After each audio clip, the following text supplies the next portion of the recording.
is my great pleasure to introduce Abha ji to everybody. Abha Iyengar, she's from Delhi. Welcome to Pondicherry, and I think you'd be happy to make that transition here. So she is award-winning internationally published poet, author, fiction editor, and a creative writing mentor. She has worked, and her work has appeared in News India, Conversation Poetry Quarterly, The Four Quarters Magazine, Chan, Asian Literary Journal, and something I can't pronounce, Review, In Litro India, and others. She is a Kota Press Poetry Anthology contest winner. Her haiku won her the second prize in Life Positive, and she received the Lavanya Sankaran Writing Fellowship for 2009 and 10. She was a featured poet at Poetry with Prakriti. Her poem In This World was longlisted for the RLP Award in 2013. Her poems have appeared in various anthologies such as Songbook 2011, Anthology of Contemporary Indian Poetry, Suvarna Rekha, Trainstorm, The Grand Indian Express, Dilli Wali, the Indo-Hungarian Poetry Anthology of 2019, and Equiverse Space. Her poem, film, Parvaz, has won a special jury prize in Patras, Greece, and she has published 6 collections and novels so far. So I'm very sorry if I have mispronounced anything. Welcome, and over to you. Thank you so much, Harvinder. It's a pleasure to be here. Thank you, Gayatri and Anju, for inviting me to recite here. And I love Pondicherry, I love poetry, of course. I have been to Pondicherry once before, 10 years ago, and it always creates some sense in me of belonging, which I can't explain coming as I am from Delhi. But I feel it's something like my soul connects with something, with the earth here and the people here. I also have, I think, a connection with the South because I'm married to a South Indian, though I belong to Delhi. And I think that connection just sort of extends and extends and extends over time. So thank you very much for having me here today. I'll be reciting, since the theme is Earth Consciousness. I wrote some poems specially for this. But before I begin, I'd like to, quote from Rachel Carson's book, Silent Spring, which I read in the 1990s, because I was going to actually write an article on overpopulation. So she actually sort of told us much earlier about what we have become aware of now. Our origins are of the earth, and so there is in us a deeply seated response to the natural universe, which is part of our humanity. And she spoke of the silencing of Mother Nature, which we are all realizing now over time. So I begin with a poem which is quite nostalgic. It's titled An Almost Lost World. Tiny tadpoles swimming in puddles made by the rain, fireflies glowing in the dark night, slaying all that is mundane, trees creating shadows on green grass lit by the moon, a sunset across a river, dispelling any form of gloom, a rooster's wake-up call and crows cawing in disdain, at night when all else is quiet, cicadas singing a refrain.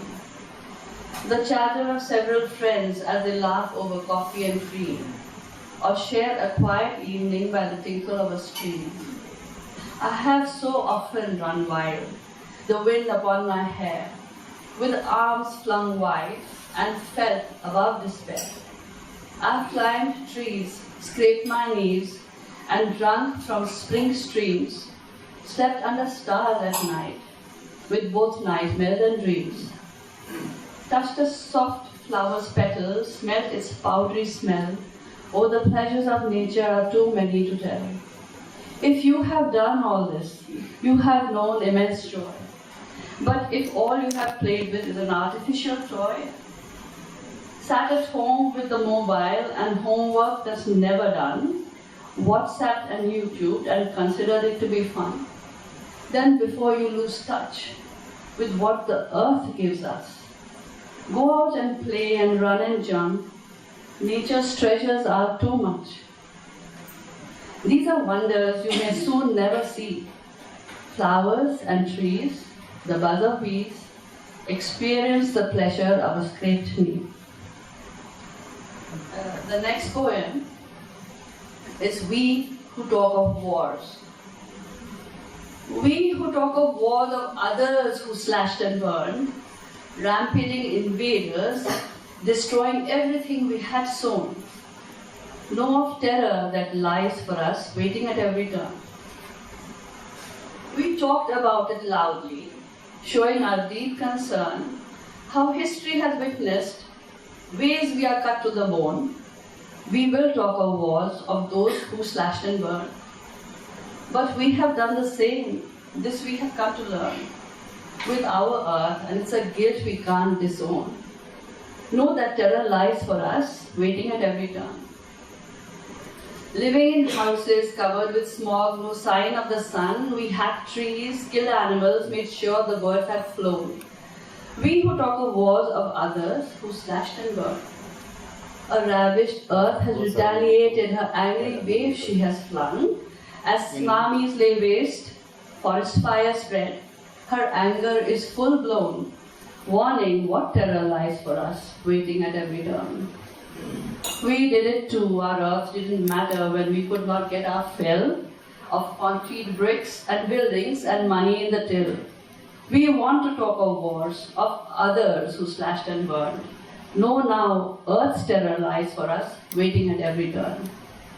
So, the next poem is Charred Remains. There is a smell of burning in the air, must be the charred remains of hearts scattered with hatred. A world gone mad, not thinking beyond the present. Flying suicide bombers strike such terror where love could bloom.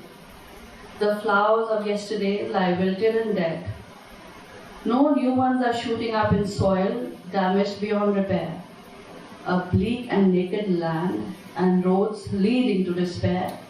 No sign of trees in this desert, nowhere the shade to sit and lick our wounds.